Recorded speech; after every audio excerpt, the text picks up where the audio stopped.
E ali a gente arranhou esse assunto, aquilo que a gente estava falando. A última vez que a gente falou foi sobre a ideia do meu livro de fazer. Aí eu falei assim, tem muitas novidades. Falei, então, eu também tenho bastante novidade para contar. Eu estava no processo. Como foi esse processo, então? Lembrando desde o começo que a gente resgatou, de você vendo a Roberta close e falando, pô, eu tenho a ver comigo. Como que é? Que a Laerte esteve aqui também, a gente falou sobre isso. Eu não sei, a história da Laerte eu acho que é um pouco diferente, até por conta dela ser de uma outra geração. Não, e do né? filho, né? Todo aquele. Pois é, também, filhos maiores. Eu tenho 3 filhas, né, também. Não, da morte do filho. Sim, fala, sim. Isso também. Mas eu acho que ter filho muda completamente o. É mesmo? Eu acho que sim. Tá. Hoje eu entendo que não devia ter pensado tanto, mas. Tá. Mas o lance é que assim, eu me vestia com as roupas da minha mãe, me olhava no espelho. Sei lá pra quê. Eu tinha 6 anos. E achava aquilo legal, eu ficava feliz. E eu sabia que não era pra ser público, que eu me escondia. E fui mantendo isso até a adolescência. E na adolescência, isso começou a dar uma diminuição. Na adolescência, que eu acho que seria o momento que eu entraria numa transição. Tem uma amiga que tem exatamente a minha idade, e ela fez a transição com 16. Mas qual a diferença, cara? Eu comecei a me interessar por mulheres. Genuinamente ou por uma pressão? Não, genuinamente, completamente genuinamente. Tá. Pelas mulheres e pelas roupas ao mesmo tempo. Tá. Não, mas pelas mulheres. E assim, as mulheres que eu desejava, não ia desejar uma mulher. Isso não é tão racional na época, mas não fazia o menor sentido você ser uma mulher que gosta de mulher, assim. Entendi, na tua cabeça. E aquilo apagou um pouco. Acho que entraram os hormônios masculinos, eu comecei a me interessar por mulheres e isso diminuiu pra cacete. Assim, foi até os 18, 19, quando as coisas começaram a voltar, eu comecei a me vestir. Aí eu me vestia escondida, depois eu comecei a sair. Aí chegou a internet, aí eu comecei a descobrir que aquilo chamava crossdresser. Comecei a me encontrar com grupos. E achei, então eu tô falando aí comecei a sair em público com 23, público escondida, né? Na minha persona disfarçada. Tá. Colocava uma peruca, uma roupa e saía para essas baladas. Poucas pessoas sabiam. Mas tendo namorada? Não, tendo namorada, namorada. Todas sempre souberam. Ah, é? Mas eu comecei a sair mais num ano que eu tava sozinha. Tá. E saía, e curtia, e achava legal. E pra mim aquilo tava resolvido. Então eu tô falando lá de década de 90 até 2019, quando eu continuava saindo de vez em quando. Tinha uma vida como se fosse um hobby. Eu achava que era um hobby, um fetiche, um hobby. Aí veio a pandemia. A pandemia me colocou numa situação de começar a me enfrentar, de falar, cara, eu não tenho um paliativo que é sair de vez em quando. Ah, é? Tô preso aqui dentro. Não tô saindo. Aí eu comecei a sacar que aquilo não era um fetiche, que aquilo era uma identidade. Na pandemia? Na pandemia, porque eu não me vestia, não saía, eu tava lá. E aí, cara, a primeira coisa que eu fiz foi raspar o cabelo, completamente. Por que, você Falei, não, cagada, tô pirando, tá todo mundo pirando na pandemia, todo mundo pirou na pandemia. Outro dia eu encontrei uma amiga que falou assim, você não sabe, né? Eu mudei na pandemia, eu falei, vai falar isso pra mim? Tá falando, olha aqui! Você vê meu cabelo, pintei de loiro. Eu falei, olha, eu pintei. Ela tinha ganhado peso e mudado o corte de cabelo. Eu falei, pô, vai falar pra mim? Bom, aí eu comecei a lidar com isso internamente, cara, foi foda, voltei pra terapia online, casada, com uma pessoa que eu amo muito. E conversava sobre isso? Começo não, né? Ah, tá. Ela sabia que eu era cross, ela saía comigo, ela curtia, mas sempre perguntava, é só isso? Ah, tá. E eu falava, é só isso? Não, porque eu não vou ser casada com uma mulher, tá? Eu gosto, acho legal, mas é outro terreno. E eu, imagina, você acha que... Eu? Não, que isso? Olha a minha barba, tinha aquela barba que vinha aqui do olho. Você lembra? Eu lembro, uma barba, aquela bem baixinha. Você chegou a ter barbona assim? Não, mas ela nascia aqui, né? Preta. Exatamente, pois aqui em cima. Vou pegar uma balinha aqui, que eu sei que é cenográfica. Não é de verdade. Mas enfim, agora ficou a bala na boca enquanto eu falo. Ainda hoje. Tá. Tranquilo. Ô, Aline, enquanto isso, como que tá o chat aí? Porque essa bala eu sei que gruda voltei. mesmo. Já voltou? Tá com bala? Não. Mas aí... Ó, a voz, fudeu tudo. Então, no começo eu fiquei ali, um dilema interno, até que eu falei. Cara, e aí foi uma bosta, que a gente entrou numa briga. Então, você imagina, quando eu falei, ela tava grávida. Então, assim, é muita coisa. Ela grávida. Não, eu comecei a pensar antes dela engravidar. Tá. Ela engravidou, passei a gravidez inteira. Quando eu falei, a Leonora, que é a nossa bebê, tinha 5 meses. Putz. Assim, uma bomba na vida dela. Que assim... Hormônio lá em cima. Tudo. Hormônio lá em cima, ela sofrendo pra cacete, eu joguei essa bomba. Só que eu não conseguia mais aguentar, segurar pra mim. Aquilo vinha vindo desde o começo que eu rapei o cabelo. Enfim, mas foi uma bomba, começamos a brigar pra cacete. Aquilo... Eu fiz um diário da minha transição. De como é que eram os dias ali, como é que eu pensava. Até pra me avaliar se eu queria mesmo, aonde eu queria ir. Enfim, comecei a avaliar prós e contras, e sofrer, e brigar. E aí, assim, só pra te contar em manchetes. Ela saiu de casa, a gente brigou, ela acabou saindo de casa.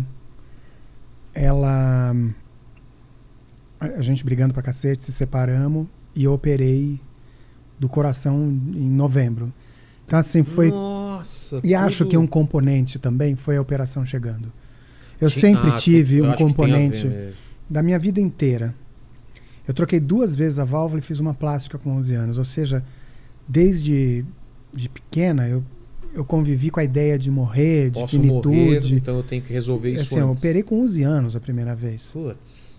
Então eu sempre tive uma coisa que vai acabar a qualquer hora. Não tô falando que vai. Mas pode. Tô com quase 50, cheguei até aqui. Mas eu sempre vivei, cara, é agora, a vida é agora, não dá pra... Então eu tenho uma coisa, uma urgência... E a pandemia mostrou muito também, isso, né? Também. Perdemos várias pessoas próximas, né? Então, assim, esse lance de urgência me fez acelerar muito. Tanto que, assim, fiz games, depois animação, agora ficção, eu fui homem, sou mulher, enfim. Me coloca, assim, numa... Tenho pouco tempo pra mudar, que talvez outras pessoas não entendam essa pressa, esse nervoso, entendam como desrespeito. Mas, enfim, aí depois da operação eu comecei de fato com a transição e, enfim, fui entendendo quem sou eu. Eu tive muito cuidado para fazer essa transição, acho que eu ainda estou em transição, acho que ninguém nunca para, mas acho que todo mundo está numa certa transição de alguma maneira. Com certeza. Mas a minha transição de gênero, quem morreu, que todo mundo se refere, tem muita trans que se refere ao nome de homem como se fosse o dead name, assim, como se fosse uma vida morta. Assim, eu não deixo que as pessoas falem que o Alê morreu. O Alê mudou. O Alê é a Alê. Quem morreu foi a Jéssica, que era o meu personagem, que era uma loira com vestidos curtos, brilhantes, que saía de noite. Ela tinha uma personalidade de personagem. Eu não sou um personagem, eu não atuo. Ela era exagerada? Exagerada. Assim, e uma coisa até que eu concluí, que eu tive muito cuidado para eu conseguir manter quem eu era como Alê, homem, para ser Alê, mulher. Como assim? Minha personalidade, assim, manter, fazer piada como trans, imitar vozes. Fiz fono até onde eu achei que eu deveria fazer sem perder a minha voz. Que eu também não queria chegar aqui e falar com outra voz que não fosse a minha. Você pensou porque eu acho tudo isso? Assim, eu fui trazendo, sempre avaliando. Isso sou eu? Isso é da minha essência? Tá. Até onde eu posso mudar que eu não deixe de a minha essência? E assim, eu tive extremo cuidado para manter a minha essência. Tanto que eu não acho que as minhas filhas percebam essa mudança como uma mudança essencial. Entendi. Claro que minha ex percebe. Porque, principalmente para ela tinha uma ligação física, erótica com o meu corpo, exato, né? Tem muda estruturalmente tudo, né? Mas não essencialmente. A Jéssica era um personagem que eu gostava de fazer, colocava uma peruca loira e falava com a voz afetada, e ela era burrinha, a Jéssica não seria diretora, a Jéssica, e até eu concluí o seguinte, tem muito persona de crossdresser, que é uma... Não estou generalizando, tá, gente? É em cima da tua experiência. Mas na minha experiência, e eu vejo em outras pessoas, que é a personificação da idealização que esse cara, que é um homem, tem do que é mulher. Então ele pega... A falta de vivência, talvez? Não, que assim, leva o que ele acha que é o feminino. Ele acha que o feminino é uma saia curta e uma voz afetada, ele vai projetar isso no seu personagem crossdresser. Para mim, a transição foi entrar em contato com o meu lado feminino. Então, e não com isso. Mas essa era a tua visão? Por quê que mudou essa tua visão? Porque você não tinha experiência de viver? Ou você não tinha acessado lá essa parte interior? Acho que as duas coisas. Assim, eu acho também... Eu não acredito em crossdresser. Eu acho que a crossdresser é um momento... A definição de crossdresser é uma pessoa que dividir só com, se veste. Só. Normalmente são homens que se vestem e tal. Por que eu tô falando que eu não acredito? Eu sei que eu vou... Vamos tomar porrada aí. Não, mas assim, pela minha experiência, é o seguinte... Crossdresser é uma fase da transição. Entendi. Você pode congelar nessa fase e ficar satisfeita, como eu quase fiquei. É um rio que você coloca o pé pra sentir a temperatura. E é legal, é bom, é divertido, foi um bom momento. Mas é uma projeção do feminino. Você não vive feminina, você não consegue entender a feminilidade, não dá vazão pro teu lado feminino. E eu acho que assim que eu fui dando vazão, isso foi morrendo. Essa mulher personagem. Que assim, que é completamente estereotipada, uma mulher fraca, uma mulher que era dependente, que era delicadinha, assim, e que não faz nenhum sentido do que talvez fosse a minha visão machista daquele momento do que era uma mulher ou do que era a mulher que eu achava que eu queria ter. Sentido. E assim, eu não uso roupas como eu usava como Jéssica, tenho outro tipo de maneira de me vestir, de me comportar. Continuei com o meu estúdio, continuei fazendo animação, continuei fazendo comédia. Então, eu acho que eu consegui manter a minha essência indo para a minha versão feminina. Então, eu não acho Teus que... sonhos não mudaram? Não mudaram, não. Teu meu propósito jeito. não mudou? Isso é importante. O que mudou? Eu vivia com uma obsessão por sair vestida de mulher. Eu trabalhava falando, poxa, sexta-feira eu vou sair. Então deixa eu só acabar esse roteiro aqui, depois eu penso onde eu vou e tal. Vou comprar roupa. Era uma coisa obsessiva que eu não me dava conta.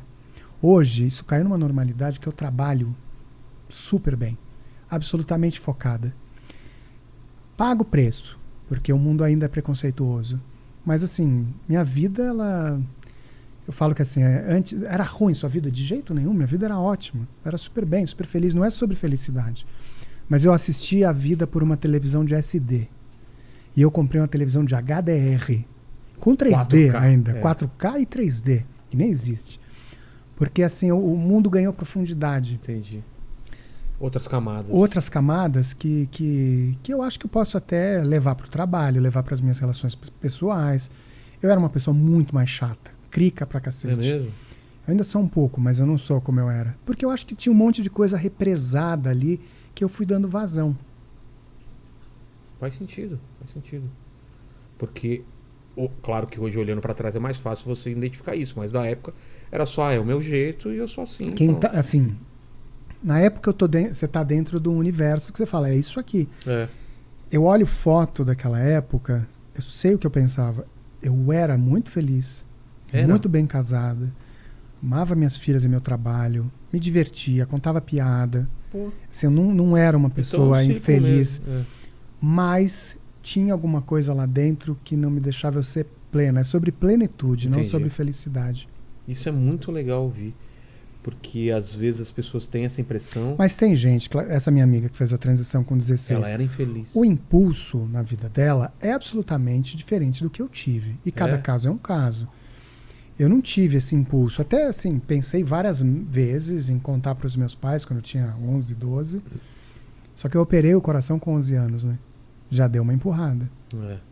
Foi deixando para frente. Mas as coisas foram mudando de jeito, né? Então, assim, eu tinha sim um conforto que me deixava, que me mantinha. Porque se doesse demais, quanto mais doesse, mais eu tinha saído do conforto de continuar sendo um homem. E, sei lá, eu acho que eu me assumi e fiz a minha transição numa época muito fácil, muito covarde. Porque, cara, eu não tive que passar o que as pessoas que fizeram transições há 15 anos passaram. É foda ainda, mas... E também assim, eu trabalho num mercado que é acolhedor, não tive nenhum problema, até o momento, sendo trans. Então eu acho que eu tive isso, assim, eu tive um momento muito bom, né? E mesmo assim, eu tenho quase 50. Eu lembro quando eu contei pra minha mãe, ela falou, mas você vai virar mulher logo agora, que é o momento mais difícil da vida da mulher. E eu pensei nisso, falei, poxa, é verdade, né? É delicado. Falei, mas a parte fútil, parte bailão, eu já tive.